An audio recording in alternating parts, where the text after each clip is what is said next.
Hey, good afternoon, everyone. Welcome back and welcome to the Earth Society workshop. I'm Christine, and along with me are Marissa and Tiffany as your hosts. As a reminder, if any of you would like to raise a question during the session, you can use the raise hand function and we will unmute you, or you can use the Q&A button down there at the bottom of the screen. Let us now have Tiffany to introduce us to the agenda of this session. Thank you, Christine. Good afternoon to all. It is a great pleasure for me to introduce our speaker for this session, Mr. Loh, who is going to present on the effects of climate change on the world and features various solutions that scientists recommend to curb climate change. The talk also touches on issues such as deforestation, world hunger, and what we can do to conserve the food and water resources on the planet. Mr. Loh will also be touching on issues such as what we can do to conserve the food and water resources on the planet for future generations. Earth Society is a non-profit organization formed by a team of individuals who are passionate about environmental protection. Earth Society has been studying global warming and solutions to climate change since 2008 and have based their studies on international reports such as reports from UN, NASA, WWF, and WWI. With great honor, please join me in welcoming Mr. Loh as our guest speaker. Hello. So do I start the presentation? Okay. Good morning. I'm Mr. Loh from Earth Society. We're a non-profit and non-government organizations that goes to schools, to companies, to universities to give free talks on climate change. Okay, so without further ado, let's start the talk on global warming. Okay, this is our planet Earth here. It's called the blue jewel, the blue planet, because 70% of our surface of the planet is actually made up of the ocean. We only have 30% of land surface on our planet. Okay, so this is our blue planet Earth. Now let's see what's happening on our planet Earth now.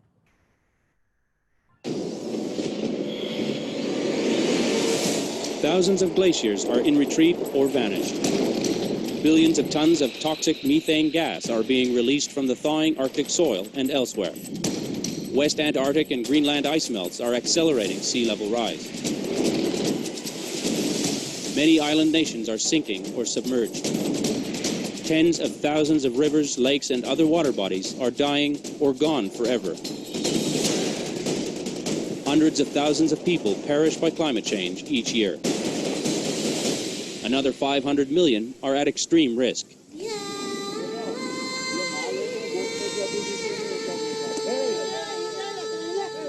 1 billion people go to bed hungry every day. One child dies every 5 seconds from hunger. Tens of millions are uprooted as climate change refugees. Deadly tropical storms are increasingly deadlier. Heat waves and fires strike more too frequently. Disease-carrying mosquitoes are spreading as the climate heats up. 1/3 of the planet's land surface is turning to desert. The oceans are acidifying and killing marine life. More ocean dead zones are appearing. Up to 270 unique plant and animal species are lost each day. Millions of acres of old forests are dying or dead. Climate-related losses cost hundreds of billions of US dollars each year. The losses suffered by future generations are immeasurable. Okay, so we can see climate change is happening and there are more and more disasters happening. So you can see global warming is happening. The polar ice, the ice in the North and the South Pole, they're melting very fast. Methane, this is a gas that warms the environment about 70 times more powerful than CO2 over a 20-year period. So it has now been released from the ocean and going into the atmosphere as well. And there are more disasters, floods, there's more hurricanes, more droughts. Forests are having more fire, forests are dying, and we have less food and water resource. We see from the clip just now that one child died every 5 seconds from hunger. So you can imagine 1,000, 2,000, 3,000, 4,000, 5,000, and one child just died of hunger, okay? So is there not enough food in the world to feed everybody? So we'll talk about this food and water issue as we go along the slides. Now, what's the effect of climate change on the planet? Now, if you look from the IPCC graph, you can see that global increase in temperature is about 1 degree Celsius. ever since we start the industrial revolutions from 1800 onwards. So there's a 1 degrees increase in temperature. That's a global average. So in some places, the temperature has increased by 5 degrees or 10 degrees during special events like heat waves. Okay, so the 1 degrees is an average increase all over the world, the temperature increase. Now, annual sea level rise is about increase of 20 cm. Okay, again, that's a global average. Between high tide and low tide, in some countries, the sea level has risen by about 2 meters. And North Hemisphere, the snow cover has dropped by 2 million square kilometers. Now, this is the greenhouse gas graph. We can see that all the greenhouse gas are shooting straight up ever since 1800 onwards. So you can see CO2 is now about 400 to 410 ppm parts per million. It is up from 278 parts per million. So there's an increase of about 120 ppm of CO2. CH4 methane is increased from 0.68 to 1.9 ppm. So there's an increase of about 40 ppm of CO2. Nitrous oxide, this gas warms the environment 300 times more powerful than CO2. It increased from 0.27 to 0.32. So an increase of about 15 ppm of CO2. So you can see all the greenhouse gas, they're all shooting up very fast. Okay. Now, how is global warming affecting the planet? Okay, we'll hear from the scientists themselves.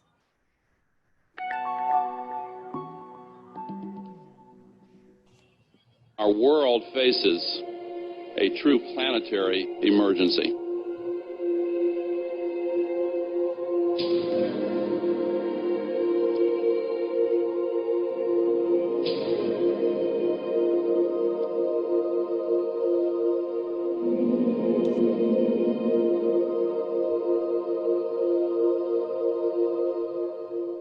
Global warming increases the intensity of both extremes of the hydrologic cycle, the water cycle. So at the times and places when it's dry, a stronger greenhouse effect means that you get stronger drying and higher temperatures, more extreme drought, and as a result, more widespread fires, forest fires. But on the other hand, as the atmosphere gets warmer, it holds more water vapor. At a very strong rate, the amount increases with temperature. And therefore, when it does rain, there's a possibility of much heavier rains. So we get some much stronger rainfalls and therefore heavier floods. The frequency with which these happen and the severity of them is definitely affected by global warming. Okay, the scientist who spoke just now is Dr. James Hansen. They call him the father of climate change because he's the first scientist that warns the world about climate change. In fact, the term global warming comes from him. Okay, so Dr. James Hansen's already warned the world about climate change 30 years ago.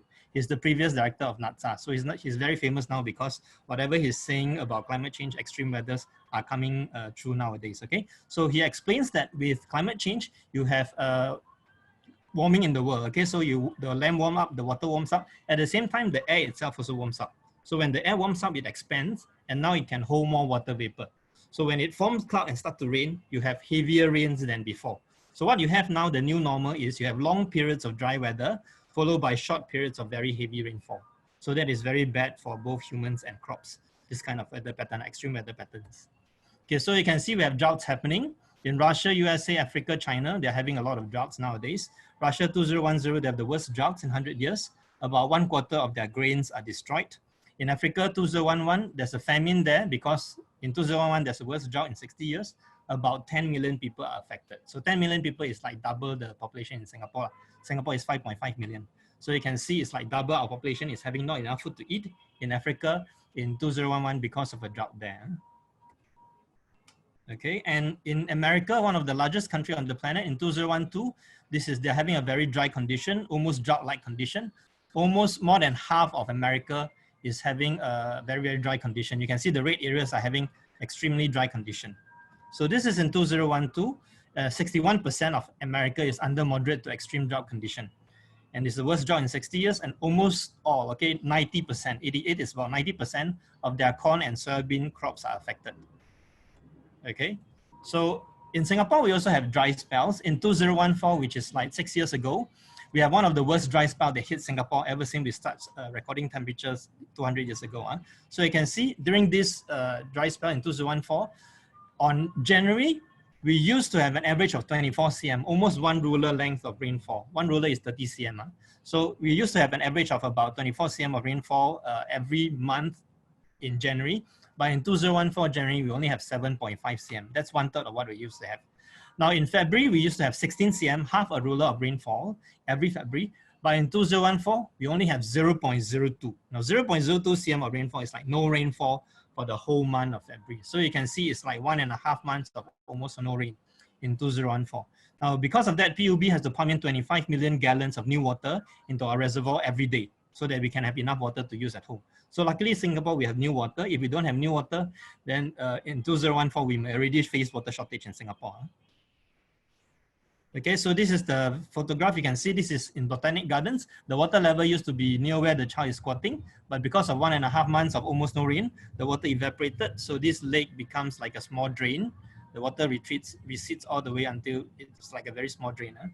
And when you walk around in 2014, beginning January and February, you find that the grass patches are all brown in color because there's no rain for about 1.5 months. So you can see all the grass dried up. That's all over Singapore in 2014.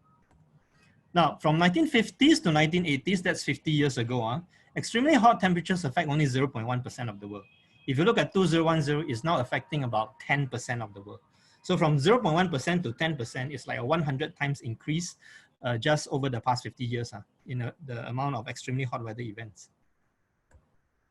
Now, heat wave in Japan in 2018, 2 years ago, in July, the temperature in Japan in July used to be about 30 degrees. But during the heat wave there, it's a huge mass of hot air that goes through whole countries like Japan, South Korea, North Korea. Okay, so this heat wave, during that event, the temperature increased 10 degrees. So can you imagine it used to be 30 degrees, but during the heat wave event, it is actually 40 degrees. Now 40 degrees is temperature in the desert. They call it desert temperature. So can you imagine desert temperature in Japan? Tokyo, capital city of Japan. So 35,000 people are hospitalized and 80% died. And during almost the same period, July and August of 2018, South Korea also, they're having a heat wave event there. Used to be 27 degrees, but during the heat wave event, it's 39 degrees, against 10 degrees above the normal temperature. So about 2,200 people hospitalized. And very recently, just last year, there's a dry spell in Philippines. Philippines is Southeast Asia. The water levels at La Masa Dam dropped to its lowest in 21 years because of a few weeks of very little rain. 6 million people, it's like everybody in Singapore. Singapore is 5.5 million people. So this is 6 million people in Manila, capital city of Philippines, are having not enough water. So they all have to queue up and bring water containers, and the government has to send water vehicles all around to distribute water. They have water rationing there for a few weeks because of these very low levels of rainfall, okay? And this is in just last year, March 2019. Now, other than these dry weathers, we also have increased floods events, okay? So in Pakistan 2010, 1/5 of the country is underwater, 20 million people homeless due to floods there. And Thailand, where we grow a lot of rice, okay? So there are floods there. 1/3 of the country is underwater in 2011, 10% of the rice is lost. And in China 2012, floods there, 18 million people in 22 provinces are affected and thousands of hectares of farmlands are destroyed. And Singapore, we don't have massive floods, prolonged floods, but what we have is flash floods, meaning in a very short period of time, a lot of rainfall, and within a few hours, the rain go away, okay? So you can see we have flash floods events and it has been increasing. So in 2010, we have about 15 days of flash floods a year. 2011, 2012, it has almost doubled to about 23 days a year of flash floods. And in 2013, we have 2 flash flood events, January and September. For both cases, about 10 cm of rain. 2 weeks of rainfall in just 1 and 2 hours, okay, 1 or 2 hours. So because of that, we have flooding, okay? And in 2013, the government has to close down AYE, Ayer Rajah Expressway. They have to close down for 40 minutes because so much rainfall that 4 lanes out of 6 lanes are heavily flooded. So you can see this is the first time the government has to close down an expressway due to flooding. But luckily, we can reopen AYE for after 40 minutes because the rainwater is able to drain away, okay? But this is the first time we got to close it down for 40 minutes because 4 lanes out of 6 lanes are flooded because about 2 weeks of rainfall in just 2 hours. Now, other than that, very recently, 2 years ago in 2018, we have one of the worst flash flood events in Singapore. So in January 8th of January, about 12 cm of rain, again 14 days of rainfall within 4 hours.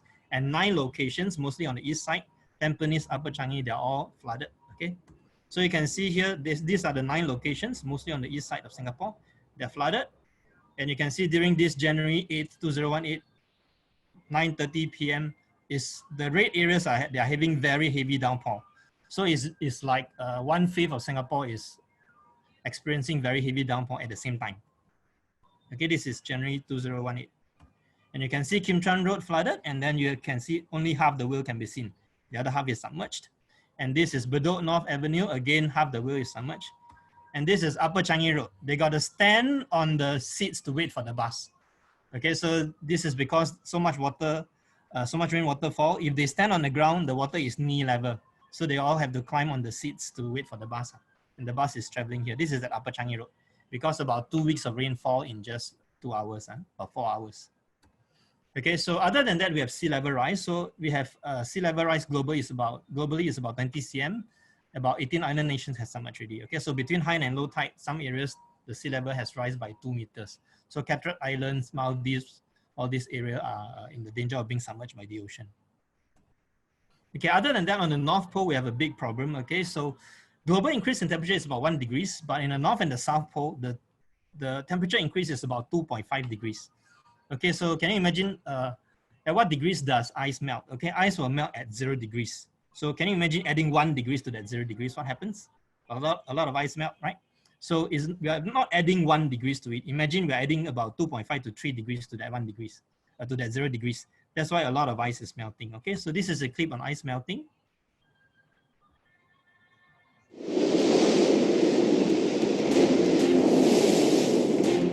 Okay, this used to be all solid ice, but it's now in bits and pieces. Arctic sea ice reflects about 80% of the sun's heat, stabilizing the colder temperature of the ocean.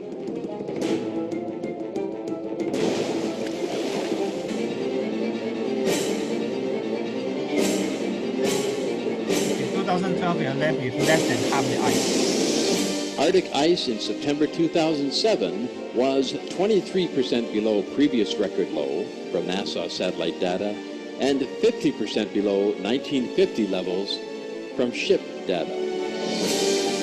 Okay, so what we can see is that the Arctic and the North Pole is losing ice very fast. So the Arctic ice surface area used to be about 8.5 million square kilometers, but it has dropped to 3.5 million square kilometers in 2012. So we have less than half of Arctic ice left in 2012 already.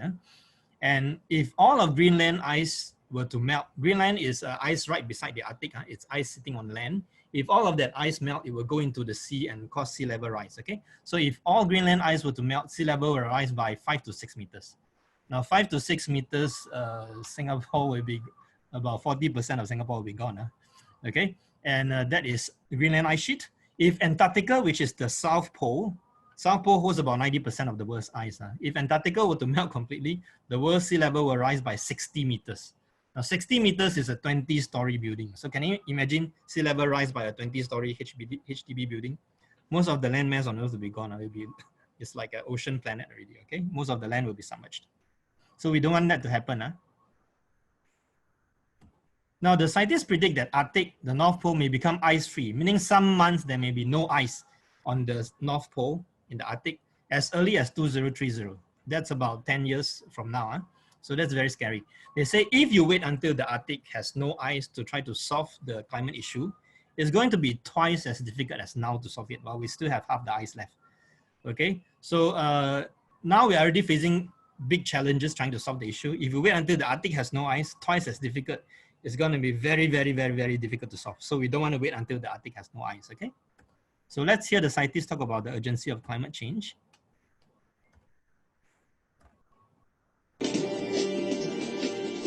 I have to say that some ecosystems are going to be impacted in a very serious way very soon, and we have to do all what we can to curb climate change in order to avoid such huge damages which will put at risk our well-being, the well-being of humans.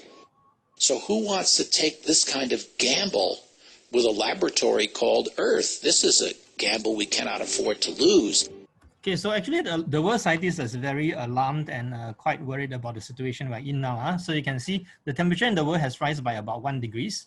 And it used to be that the scientists think that the planet can be still in a safe zone if we keep the rise of temperature within a 2 degrees limit. Okay, that is before last year, before 2019, the scientists thought we can keep the planet safe within a 2 degrees increase. But last year, 2019, IPCC, Intergovernmental Panel for Climate Change, they came out with a report that says that 2 degrees increase in temperature is still not safe. Okay, with the 2 degrees increase in temperature, you will have things like Arctic will have no ice every 10 years. If it is a 1.5 degrees, then you will have no ice every 100 years. Okay, and with a 2 degrees increase in temperature, all of the coral reefs will be gone. Whereas with the 1.5 degrees, you still have 25% of coral reefs left. That means you will have chance to recover the coral reefs. With a 2 degrees increase, all the coral reefs gone, you will have no chance to recover at all, okay? So they're saying 2 degrees increase in temperature is not safe. It's best to keep it within 1.5. Now we have increased by 1 degree, so 2 degrees is another 1 degrees increase. 1.5 is only another 0.5 degrees increase, okay? So the scientist says, if we want to keep the temperature within a 2 degrees increase, the whole world have to cut greenhouse gas emissions by half by 2050. That means you have 30 years to cut greenhouse gas by half if you want to keep it within a 2 degrees. Now 2 degrees is still not safe enough, so it's better to keep it within 1.5. If you want to keep it within 1.5, you have to cut greenhouse gas by half by 2030. That means you have 10 years. We have 10 years to cut greenhouse gas emissions by half. Now that's a very, very tough target, okay? With updates from Climate Change Conference in United Nations, if all the governments honor their pledge, USA, China, Japan, for example, everybody honor their pledge to cut greenhouse gas, the world's greenhouse gas will still increase and the temperature will still increase by 3 degrees by 2100. Now 3 degrees is way above the 2 degrees or 1.5 degree safe zone. So the pledges from the governments is actually not enough. So everybody, including the government plus individuals like you and I, everybody have to join in to help to reduce greenhouse gas. Don't wait for the government alone. The government can't do it alone, okay? Everybody have to join in to try to reduce greenhouse gas so that we can reduce greenhouse gas by half within 10 years to try to keep our temperature increase within 1.5 degrees so that the planet can be safe for everybody, okay? So let's see solutions. Since we talk about the effects, we know about the consequences. So what are the solutions? Now, before solutions, we need to know what are humans do that causes greenhouse gas. Okay, we do 4 big things. First, we deforest. We cut trees and burn them. That causes almost 20% of the world's greenhouse gas. Another one, agriculture. We grow food, both plant and animal food. That causes another 14%. So if you add these two together, cutting trees and burning trees, okay, and growing food that we eat, it is about 30% of the world's greenhouse gas come from there. Okay, that means 1/3 of the world's greenhouse gas comes from cutting trees, burning trees, and growing food that we eat, okay? Transport is 13%, and power plant industry buildings is the remaining more than 50%. So 56% comes from power plant industry and buildings, okay? So 1/3 comes from cutting trees and burning trees and growing food. So what can we do? First, we can plant trees. We can stop cutting the trees. Second, we can eat more veggies, eat less meat. Third, we can use renewable energy. And fourth, we can do the 3 Rs, recycle, reduce, and reuse. So to date, about half of the world's rainforest has been cut down. Okay, about 3 trillion trees has been cut down all through history. So worldwide deforestation rate currently is about 36 football field per minute. That means we're cutting down 36 football field of trees every 60 seconds. Every 1 minute, we're cutting about 40 football fields of trees. So we're cutting a lot of trees nowadays. Now, why are we cutting down so much trees? Amazon is about 10 football field per minute. Okay. They are trying to change the Brazilian forest law. Why should you worry about it? The forests, the Cerrado savannas and grasslands are essential to the well-being of us all. They are home to our country's rich biodiversity and guarantee environmental equilibrium. Scientific studies are emphatic. The forests reduce the impacts of natural catastrophes, but the changes they are proposing for the forest law will lead to deforestation, reduce the areas under protection, and legitimize illegal occupation. Cutting down the forests on the banks of rivers, on hilltops, and steep slopes is going to heighten the risk of erosion, landslides, and floods. Okay, so what happens is ever since they changed the government in Brazil, okay, the current government is actually encouraging more forests to be cut down. Okay, they're cutting down more forests. Okay, why are they cutting so much forest in Brazil, Amazon? So you can see the top image is a satellite image. This image, this piece of land is about 600 square kilometers. That's almost the whole size of Singapore. The whole island of Singapore is 700 square kilometers. Okay, so this is 600. So in 1992, these areas, the white areas is where they cut down the trees and they grow cows. They change forests into cattle ranching. So you can see in 1992, this piece of land almost as big as Singapore. Okay, 35% of it has been cut down to grow cows. Forward to 2006, you find that this piece of land here, okay, about 95% of it has been cut down to grow cows. So cattle ranching, cattle growing in Amazon is a big driver of deforestation in Amazon. In fact, about 91% or 90% of the forest cut down in Amazon has been changed to cattle ranching. So they're saying, please don't eat a lot of burgers because it's causing a lot of rainforest to be cut down, okay? So they say if you eat one hamburger, you will be cutting 6 square meters of forest to produce that one burger. That's about the size of the kitchen at home. Huh?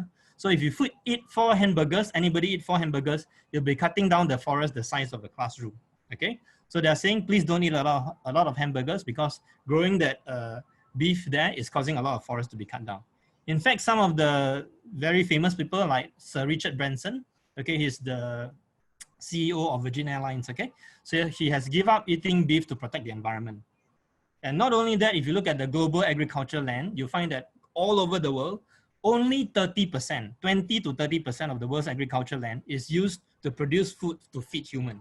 The remaining 70 to 80% of the world's agricultural land is actually producing food to feed the cows and also producing animals for people to eat. So about 70 to 80% of the world's agricultural land is actually catered for meat production. So this is very imbalanced. Can you imagine all your rice, your fruits, your vegetables are all grown only on about 20 to 30% of the world's agricultural land. Okay, this is the sad truth. 70% is actually given to the animals and given to the meat industry. So they're saying this is a very imbalanced use of land. United Nations, they're saying it's very imbalanced, okay? So this is a recommendation by NEAA, Netherlands Environment Access Agency. They're saying if we were to reduce livestock population by half. So instead of 60 billion animals that we grow every year for food, you cut it down to 30 billion, then the amount of land that is used to cater for livestock can reduce by half. So instead of 70, 80%, you cut it by half, only 35% of the land given to the livestock, and we can actually free up 35% of the world's agricultural land, and we can grow forests on this 35% of the world's agricultural land. Now, if you grow forests there, you will absorb CO2, and then it will help to reduce CO2 in the atmosphere, okay? And the biodiversity will come back.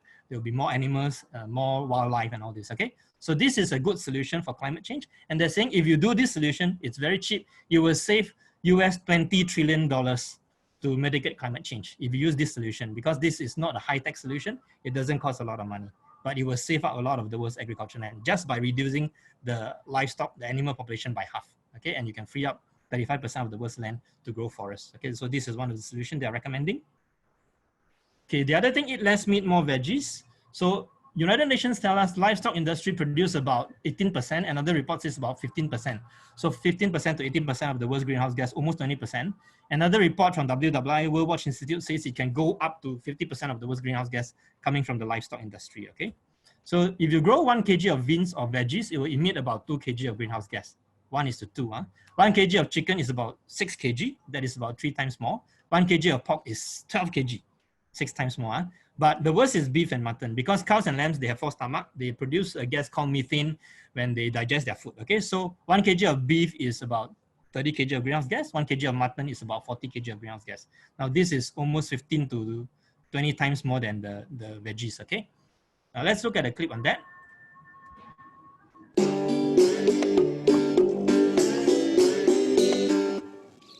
Okay, so the cow is eating. Nowadays, they're eating a lot of soybean and corn, okay? So this is grass, and they produce a gas called methane. Now, this gas wants the environment about 70 times more powerful than CO2. Huh? So it's a lot of methane being produced. Okay.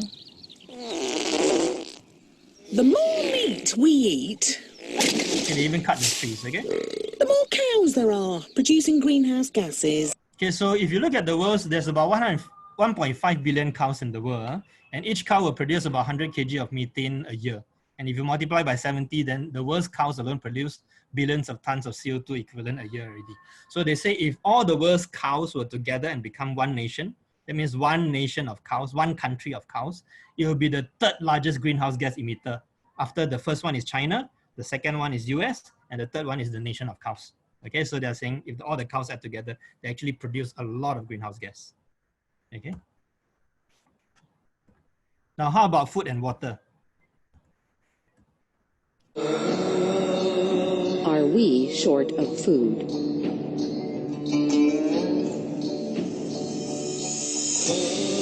Grains are like rice and barley.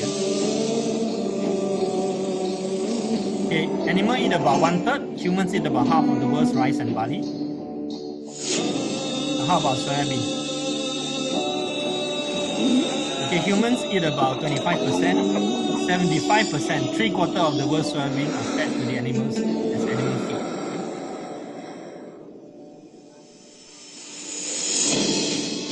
How many people in the world are hungry? Okay, so we can see the world hunger figure is about 1.02 billion 1 in people. 7 of us.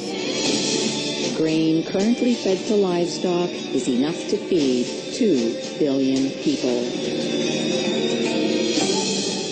Okay, so before we do the research, we thought that there must be not enough food in the world. Because if there's enough food in the world, why are there food shortage and why is there 1 billion people who are hungry in the planet? Okay, after we do the research, we are shocked. We find that the current food production can feed double the human population. That means we are 7 billion. If you go to 14 billion, we still have enough food in the world to feed everybody. But in that case, how come we are having not enough food? Okay, because the world's food is not used to feed people only. We are using it to feed 7 billion humans, but we are using it to feed also 60 billion land animals that are killed every year, okay? So there's 10 times more land animals like your chicks, your cows, your pigs and all this. That's 60 billion of them. And we haven't counted aquaculture. We haven't counted the fish in the ocean yet, okay? If you add fish in the ocean, it's more another tens of billions more, okay? So you can see that's a lot of animals that we grow and a lot of animals that we kill and eat for food, okay? And to feed those animals, more than half of the world's crops are now being used to feed animals, not people. So you can see food feed to animals about 75% of the world's soybean, 50% of the world's corns, and 36% of the world's grains. And so they are saying more than half of the world's food is used to feed animals. And the more animals you raise for food, the less food you have, especially for the poor people in the world. So what we can see here is we have world hunger 1 billion. People in Africa, in maybe Pakistan, for example, that is having not enough food to eat, 1 billion. But the global overweight is 1.9 billion. So we are having people who are eating more food than people who are hungry. Okay, so this is in Western countries. And USA, about 30% of the population is overweight and obese. In Singapore, we have 12% of our population overweight. Okay, so they're saying the wealthy nations are all overweight, a lot overweight, or the poor nations are having not enough food to eat. So this is very imbalanced. So this is the former US First Lady, Michelle Obama, came out with this diet. They call it My Plate. Put the plate into 4 different sections, and then protein is meat or soybean, okay? So that's only 1 portion, and the other 3/4 should be fruits, vegetables, and grains, okay? So this is America trying to follow this diet for health and environment reason. And Singapore, we also came out with this. Have you seen this? Okay, this is My Healthy Plate, promoted by Health Promotion Board, and all the primary school and secondary schools, they all study this. So if you eat half your plate with fruits and veggies, and 1 portion of rice or noodle, and if you eat meat, just 1 portion of meat per meal. Okay, Singaporeans were normally eating 2 meat, 1 veggie for lunch and dinner. So instead of 2 meat, 1 veggie, change it to 1 meat, 2 veggie. If you do that, you can actually reduce your meat consumption by half, and it's better for you, it's better for the planet. Promoted by Health Promotion Board. Now they are promoting the healthy set meal with only 1 piece of meat per meal in all schools in Singapore. And what we have is a planet with enough food for all, but 1 billion go hungry, another 1 billion or nearly 2 billion overconsume. And the worst people on average is eating about 40 kg of meat per person per year. But in Singapore, we are eating about 70 to 80 kg per person per year. And Europe, USA is eating about 100 to 120 kg of meat per person per year. So Singapore, we are eating double. US is eating about almost triple of the global average, okay? And if we eat more and more meat down the road, United Nations tell us by 2050, in 30 years' time, we need to produce 70% more food. Where are we going to find land to produce 70% more food to feed 9 billion people? So it's almost impossible. So they tell us in that case, they have to look at consumption. So they say if the meat consumption in industrialized world were to reduce by half, instead of 70 to 100 kg, you bring it down to about 40 kg or 37 kg, cut it down by half, you can actually free up enough food to feed 1.2 billion people. So they're encouraging the wealthy nations, cut your meat consumption by half. Okay. Now, how about the world's water resource? Agriculture sector growing food actually uses 70% of the world's water. Industry use 20%. Household, your washing hand, your washing clothes, all this, only uses 10% of the world's water. Okay, so in order to save the world's water, you got to save from the agriculture sector, the 70%. So how is water used here? Now, if you grow 1 kg of tomato, you will need 200 liters of water for that 1 kg of tomato. 1 kg of corn is about 1,002. Rice paddy field is a swimming pool in the a lot of rice, a lot of water to grow rice. 1 kg of rice is about 2,500. But all meat, even chicken beats rice. Okay, 1 kg of chicken is about 4,000. 1 kg of pork is 6,000. Beef, 1 kg of beef is 15,500 liters of water. That's like about 3 months of water you can use at home. Huh? Okay, so why is growing animals using up so much water? Okay, now because first we need to know, before you can grow animals, we need to grow plants. They call it animal feed to feed the animals. Okay, so about 1/3 of the world's cereal and about 90% of the world's soil is used for animal feed. If you want to grow 1 kg of chicken, you need to feed the animals 2 to 3 kg of grains. So it's very wasteful, right? You can see, if you want to grow 1 kg of pork, you need to give the pig 4 to 5 kg of grains to produce 1 kg of pork. If you want to grow 1 kg of beef or mutton, you need to feed the cow and lamb about 9 kg of plant food. So this is the most wasteful, because to produce 1 kg of beef, you need to feed the animals 9 kg of plant food, okay? So if you take 1 kg of chicken, is 3 kg of corn and soybean. You take 3 multiplied by 1 kg of corn needs 1,002. So 1,200 liters of water multiplied by 3, it's almost 3,600. So to grow 1 kg of chicken, you need about 4,003. So most of these 4,003 liters of water is used in growing the food. The 3,600 is used to grow food to feed the animals. Okay, so that's the animal use a lot of water because they eat a lot of food. Okay, and similar for cow, 1 kg of cow needs 9 kg of plant food. 9 times 1,200 liters for corn, it's about 11,000. And 1 kg of beef is about 15,400. So it's mostly is used to produce the food that feed the animals.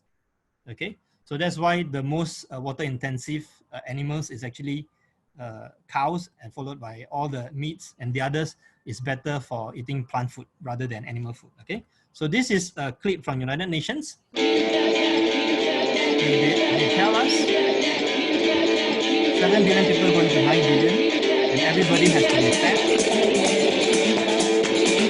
Okay, but without water there can be no food.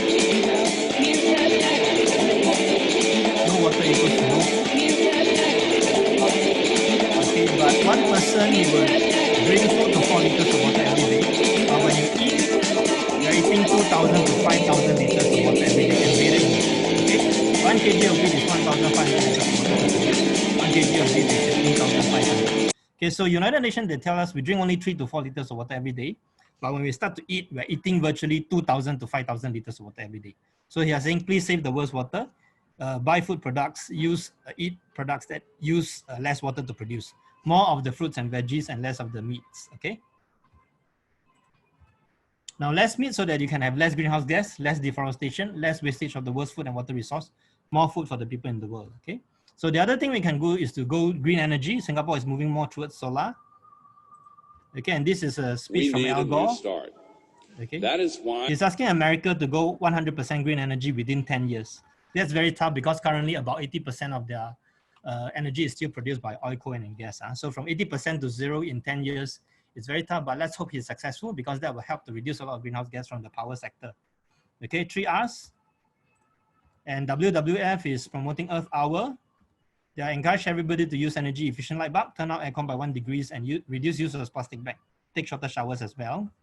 Now, this is from United Nations. They tell us a substantial reduction of environment impact can only be possible with a worldwide diet change away from animal products. So they are asking the wealthy nations cut your meat consumption by half. Now, this is USA Report 2016. They say 56% reduction in meats and 25% increase in fruits and veggies. You will actually reduce food-related greenhouse gas by 30% and save $700 billion per year in healthcare costs. And this is a new report from UNEP. Okay, UNEP Planetary Health Diet. They came out with a healthy diet, okay, in 2019, which is last year, January, okay, to design a diet that can feed 9 billion people by 2050.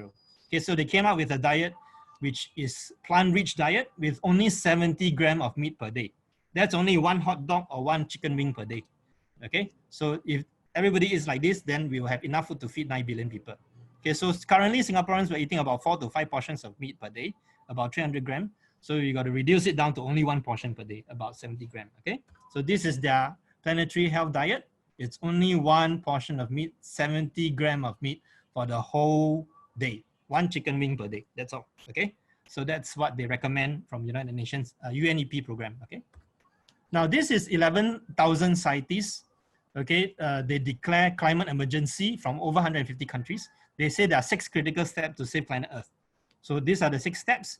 3 of these steps actually is linked to the meat industry or linked to reducing eating meat, including reduce short-term pollution, reduce methane, protect, restore the Earth's forests and ecosystem, eat mostly plants. Okay, and the others are replace fossil fuels, renewables, shift economic goals, and reduce population growth. Okay, in that report itself, it's a 5-page report. You can read it. Okay, it's in the Bioscience Journal just November last year. They say 3 out of these 6 critical steps are linked to livestock industry. Okay, eat mostly plant. If you do that, reduce global consumption of meat can actually, especially beef and mutton, can improve greenhouse gas, lower greenhouse gas emission, especially methane.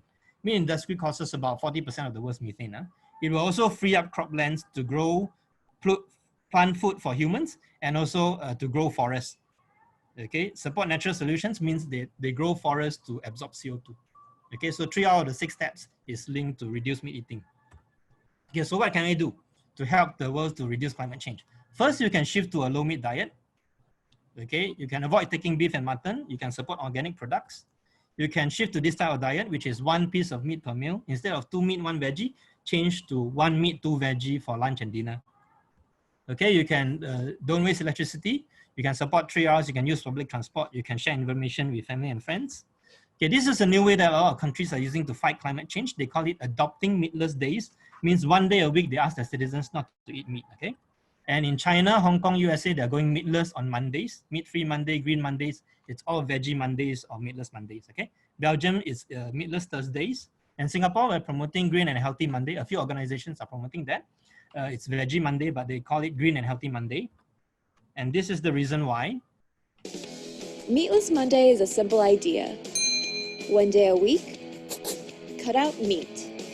This small change in our diet is good for our health and the health of the planet. It conserves water, saves energy, and reduces CO2. The idea has now spread from schools, restaurants, bloggers, and celebrities in America to people and places all over the world. Sir Paul McCartney, the Norwegian military, school children in the Philippines, and even the Israeli cabinet. The global movement is currently active in 40 countries and more than 22 languages. Okay, so Meatless Monday is now available in 40 countries in the 22 languages. Okay, so what happens is if one person were to go veggie 1 day a week for 1 year, that means you have 52 veggie days. You can actually reduce greenhouse gas emissions by 223 kg. It's like planting 11 trees to help the planet. Okay, if you go 1 veggie day a week, let's say veggie Monday, or every week for 1 year, 52 veggie days, you reduce greenhouse gas by about 220 kg. You're like planting 11 trees to help the planet for the whole year, okay? But what is even better, just 1 day you go veggie, you will save 1,600 liters of water that day from the food that you eat, okay? Okay, and 1,600 liters of water is enough for a Singaporean to use at home for 10 days. Okay, every Singaporean uses about 150 liters of water at home every day for your washing, for your cooking, for your drinking, for your mopping of the floors and all this. 150 liters of water per day. So if you save 1,600 liters of water that day, you actually save 10 days of water you can use at home. So just by going veggie 1 day, you save 1,600 liters of water. 1 day of veggie, save 10 days of water you can use at home. Okay, so if 52 days, then you save 520 days of water you can use at home, okay, for veggie Monday or meatless Monday. Okay, so NTU Earthlink, they start to launch Green Monday in 2016, and there are students going around promoting Green Monday or Veggie Monday. And ProTeach, their student care center, about 4,000 students in about 40 student care center. They're all going veggies. Theirs is on Thursday. Okay, so their Thursday are all veggie meals. And Phu Teck Huat Hospital, they also support Meatless Monday ever since 2017. So their nurse and doctors also encourage patients to take veggie on Mondays. And this is Mexico support Meatless Monday in 2018. So Mexico's government actually announced to serve vegan meals every Monday. So there are about 9,000 to 5,000 vegan meals each year. Every Monday, they are serving veggie meals in Veracruz school, Mexico schools. Okay, and these are the organizations supporting Veggie Mondays. I'm from Earth Society and WWF, ACRES, PM Hayes. They're all supporting 1 day veggie a week. Okay. And if you want to go veggie, it's easy. You just download a free Happy Cow app.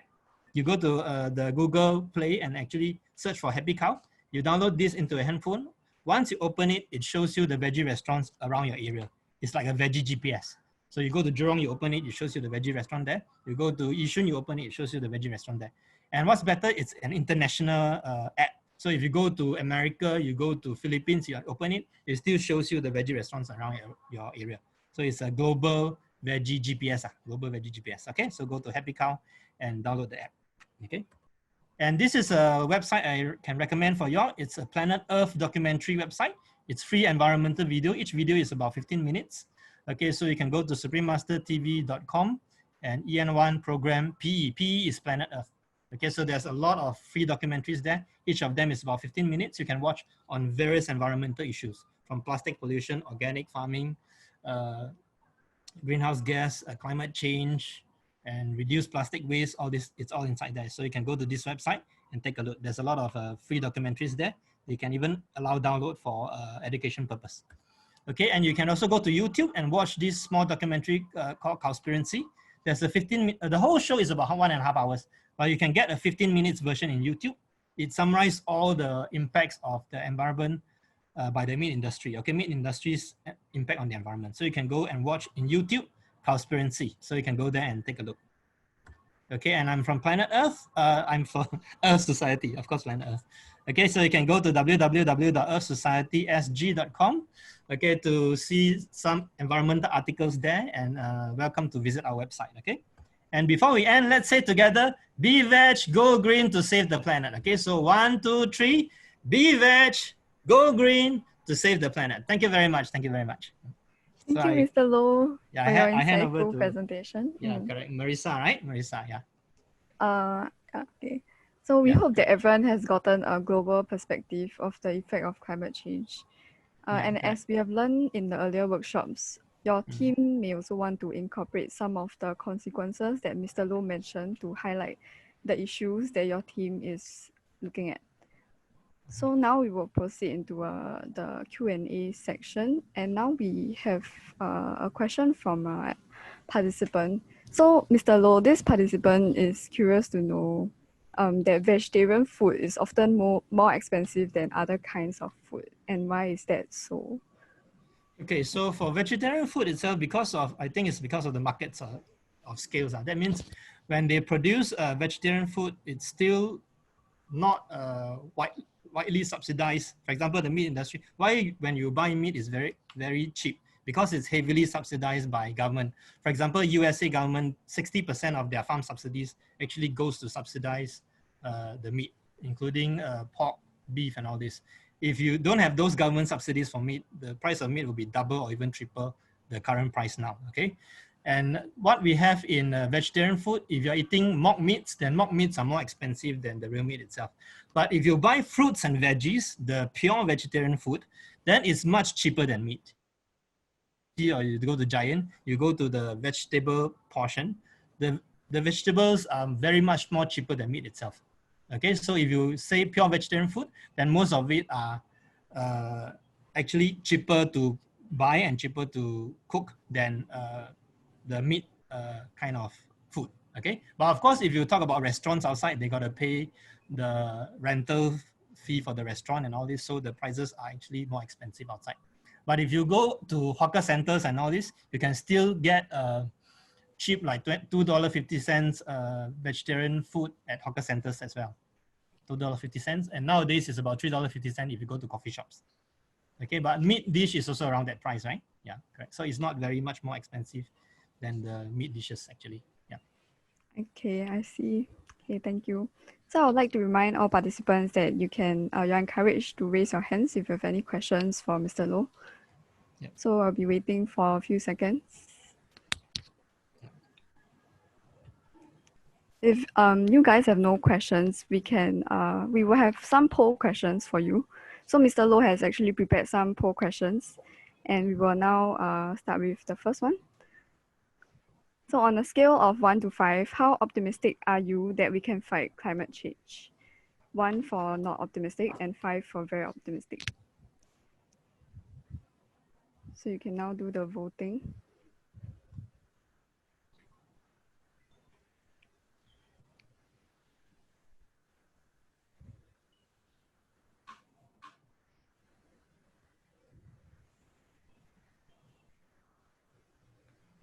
Okay, so we have the results here. Okay, most people are not very optimistic, huh? Mr. Low, what do you think about the poll results?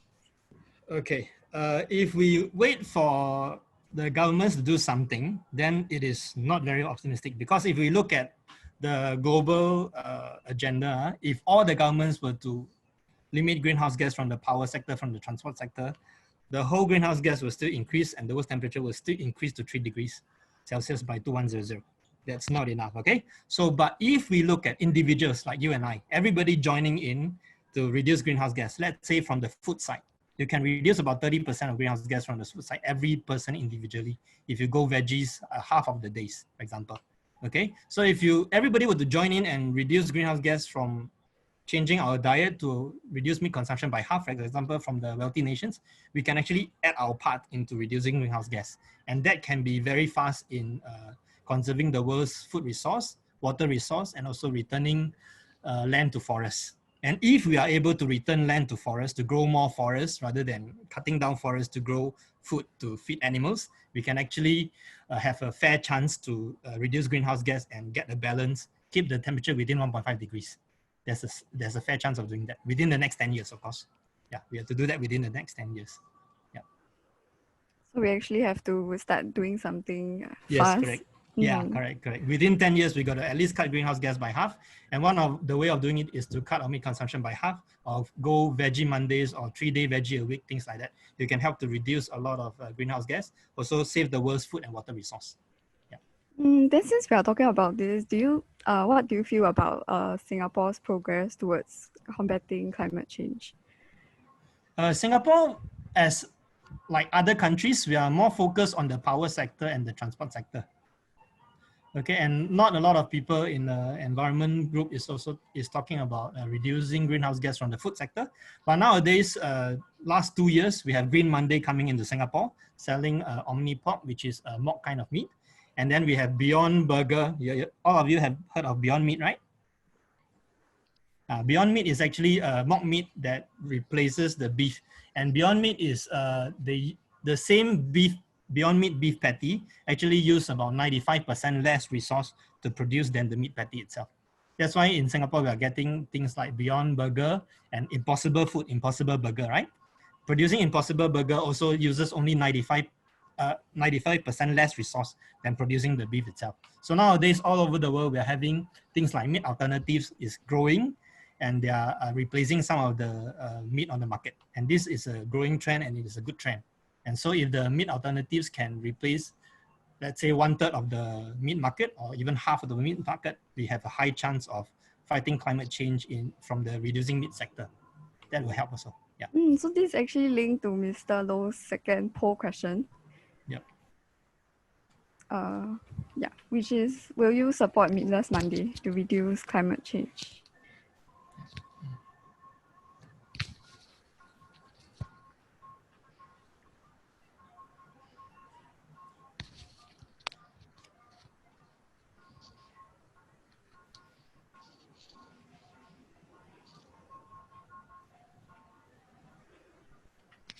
Oh, a lot of people support.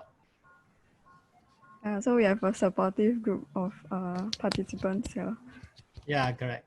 Because a lot of people, frankly speaking, a lot of people doesn't know that diet actually plays such a big part in reducing the world's greenhouse gas and preserving the world's food and water resource. But normally after our talks, we give feedback forms to the participants. A lot of them do write and say that they will support reduced meat consumption or Meatless Monday as a way to help to reduce climate change. Once the people know about have the knowledge that individually we can actually reduce meat consumption or support Meatless Monday to help to reduce greenhouse gas, a lot of people are actually willing to do something about it. Yeah. Okay, then let's have our last poll question.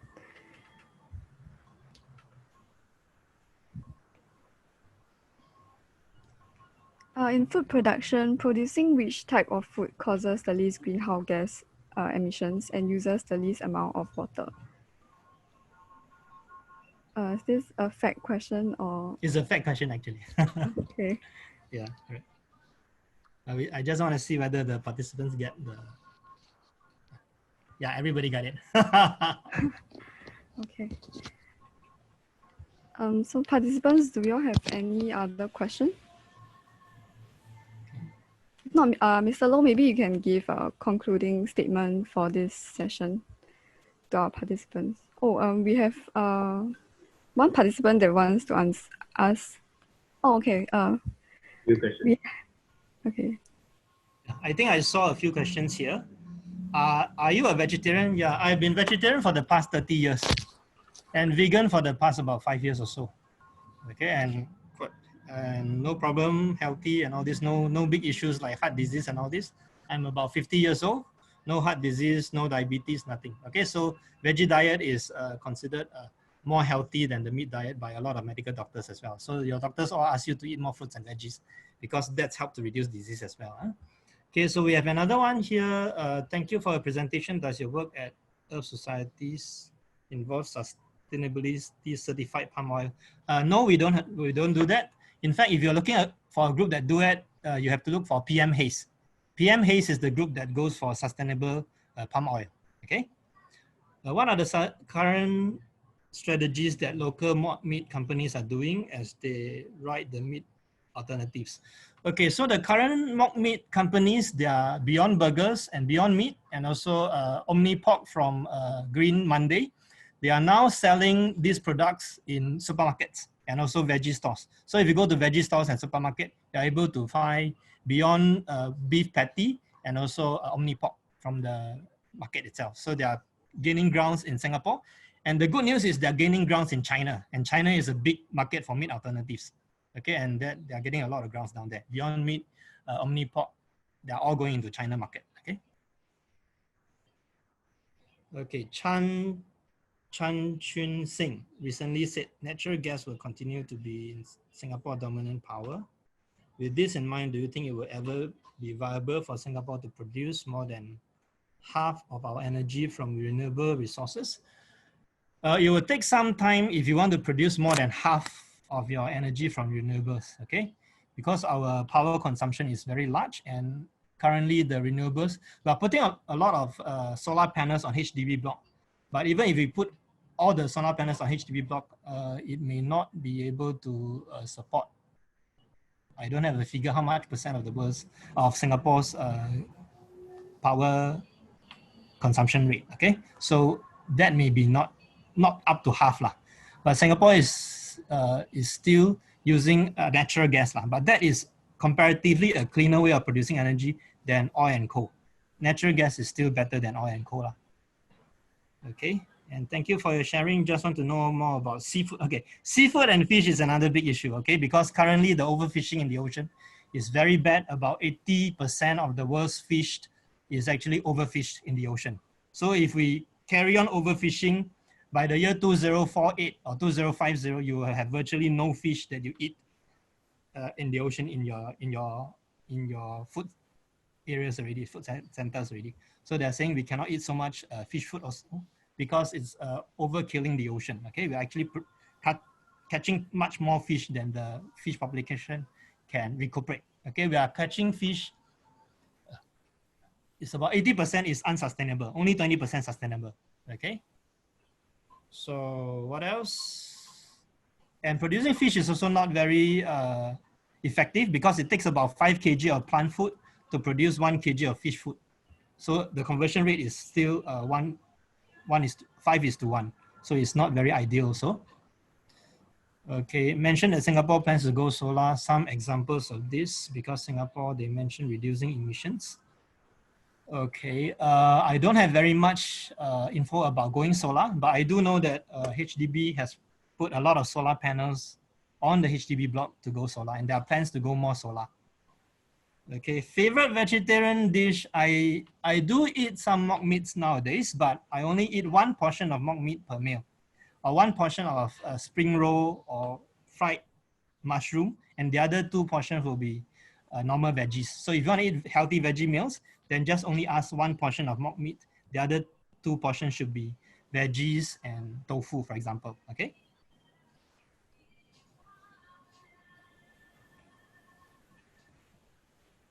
Okay, what is your... I mean local Chinese companies that produce mock meat. Local Chinese company that produce mock meat. Okay, most of the other brands that produce mock meat, some of them is in Malaysia. I don't know whether Singapore does produce our own mock meats, but I know some brands in Malaysia that they have factories in Malaysia that produce mock meats, and those are relatively cheaper than the well-known brands like Beyond Meat, Garden, and all this. Okay, for example, Beyond Meat, 2-piece of beef patty is $14 Singapore. That's very, very expensive compared to, if you say one packet of mock meat, it costs only about $8 or $7 for brands from Malaysia.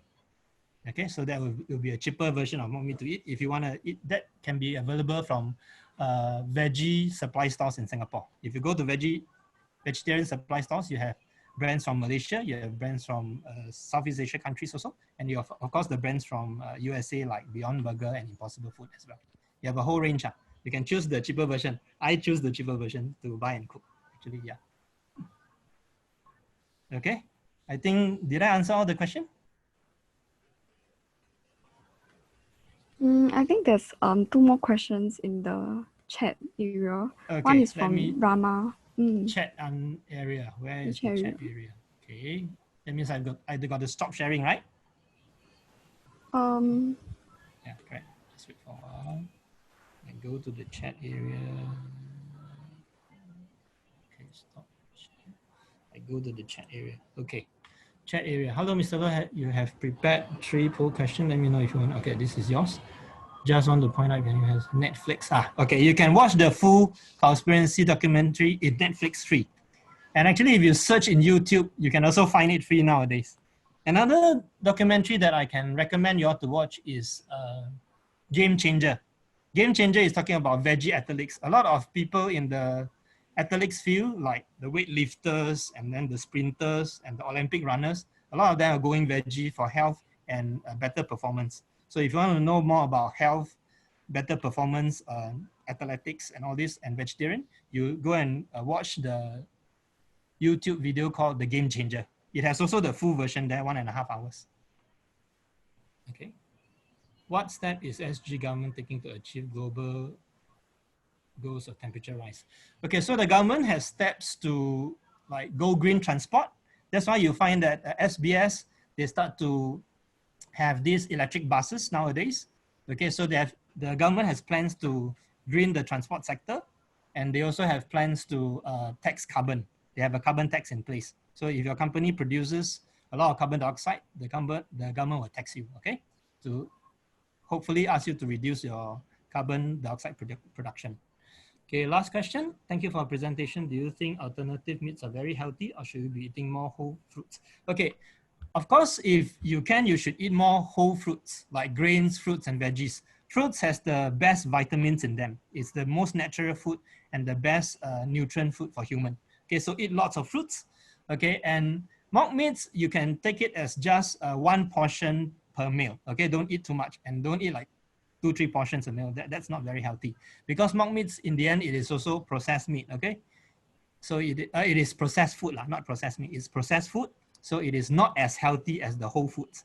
You can eat it because it tastes like the real meat, and then it will help you to get over the habit of meat eating. But don't eat a lot. Just eat maybe 1 portion per meal, and eat more of the fruits and veggies, because ultimately the fruits and the veggies are the one that is rich in vitamins that will help your body. And also brown rice and wholemeal bread and all this. Okay. So Mr. Lo, there's 1 more question in the Q&A section. Q&A section. Okay, okay, Q&A. Okay. Yeah, he's asking what product or food do you use to get B12 as vegan? Okay, B12 probably you, as vegan, we don't get a lot of B12s. Even so-called meat eating people, they don't get a lot of B12 as well, okay? So B12 you get only in some bacteria and all this. So for vegans and for vegetarian, we can take a B12 supplement. You can buy B12 tablets in the market. It's not very expensive, or you can buy multi-B vitamins to supplement as a supplement food. Okay, so that if you want to get a lot of B12, you can get it from B12 tablets or multi-B vitamins from the shops outside, okay? What are your thoughts on cell-cultured meat? Okay, cell-cultured meat, they are called lab meat. Singapore, they have this, I think it's shock meat or something. or another company that produces lab-grown meat. They actually use cell culture and they don't have animals involved, but they take the cell of the animals and they grow the cell. So the cell expands and become a piece of meat, for example. Okay, cell culture meat, of course, if you compare it to the current meat production, the current meat production actually cram all the animals in factory farms. Thousands of animals crammed in a small shed, and then the animals don't see sunlight from the day they born until the day they die. So, and then they pump them with, they also put growth hormones on the food they eat, and then they also put antibiotics in the food they eat for the animals. So the current way of intensive farming, they call it factory farming, the meat that is produced from there, it's very unnatural. It's a lot of chemicals inside. It's of course very bad for humans' health. That's why a lot of people are going vegetarian or vegan to avoid those chemicals and avoid the factory farm grown meat, and they get their health back. In fact, in US, there's about 10 doctors that is promoting the vegan diet or the vegetarian diet to help to get the patient's health back. They will reverse diabetes, or they can have reduce heart attacks and all this just by eating a pure vegetarian diet or a vegan diet. Okay, so that is better than the factory farmed animals. Now, cell cultured meat or lab grown meat, in my opinion, it is better than the factory farmed meat, because currently about 70 to 90% of the world's meat are grown in factory farms. They're all congested and a lot of chemicals are involved. Now, cell cultured meat, they just use the cells and expand it. So there's not much cruelty, there's not much chemical, and there's not much antibiotics and growth hormones involved in cell cultured meat. So in that sense, cell cultured meat is better than the normal meat. But one thing is you don't get a lot of nutrients in the cell cultured meat. So most of the nutrients that humans need, actually you can get it from fruits, nuts, and veggies. So if you want to get a lot of nutrients food, it is still better to eat fruits, nuts, and veggies than cell cultured meat. Of course, but comparatively, cell cultured meat is better than the factory farmed meat. Okay. Okay, thank you, Mr. Low, for the Q&A section, as well as the insightful presentation. For the participants, we would like to apologize for the earlier mishap in today's workshops. Our team will work on improving the workshop scheduling, but we hope that you have enjoyed the workshops and gained useful knowledge. Should you have any questions pertaining to the workshops, feel free to contact us in Microsoft Teams. We also welcome any feedback on the conduct of the workshops thus far. Thank you for your kind attention, and see you again for a workshop tomorrow by ASEAN at 10 a.m. Thank you.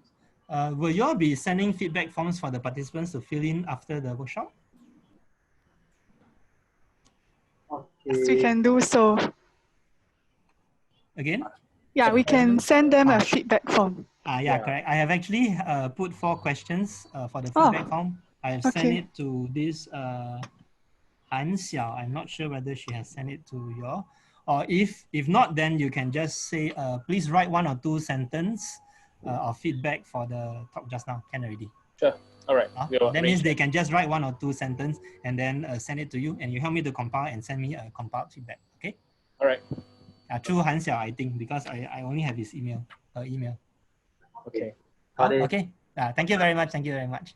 All right. Thank you so much. Okay, thank you so much. Thank you. Thank you so much, Mr. Low. Thank you. Thank you. All right, this concludes the end of Earth Society's workshop and also all the workshops for today. Thank you all the participants, and have a nice rest and enjoy your lunch if you haven't eaten yet. Okay. Wow, haven't had lunch, so late. Yes. Okay. Enjoy your lunch. Thank you. Thank you. Enjoy your day too, Mr. Low. Thank you. Take photo, yeah. Yeah, thank you. Yeah. Be batch, go green, save the planet, okay? Okay. We depend on everybody to save the planet, not only the governments, okay? Everybody have to join in. Okay. Right. I'm sure my friend Iris will start to join too. All right. Yeah, correct. Yeah. Okay, Barisa, you can close the session already. Okay, yes, so I'll end the meeting for all now. So have a good day, everyone. Goodbye. Bye.